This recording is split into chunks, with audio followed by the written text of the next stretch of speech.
The honourable member from Winnipeg South Centre. Thanks very much, Mr. Speaker. I listened as a former history teacher with great interest to the remarks from my colleague across the way. I actually want to shift for a moment, Mr. Speaker, to what's happening here domestically by virtue of what's happening overseas.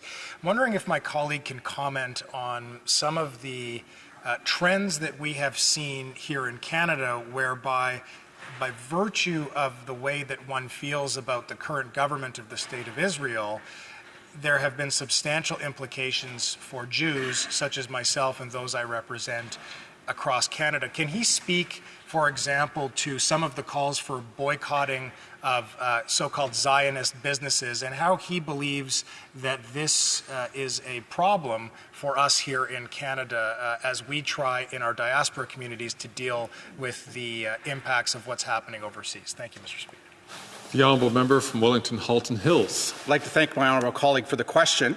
I think the federal government should show leadership in tackling the heinous rise in anti-Semitism in our country, in tackling the disorder in our public spaces and in our streets that are targeting Jews, that are targeting synagogues, and that are targeting Jewish institutions such as schools.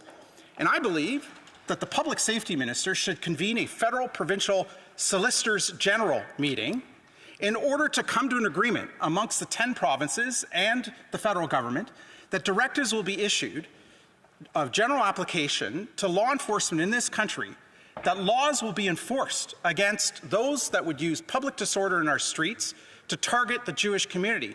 And that's the kind of leadership that I would expect from a government of Canada, leadership that I am convinced will be in place if Conservatives form the next government. Hear, hear.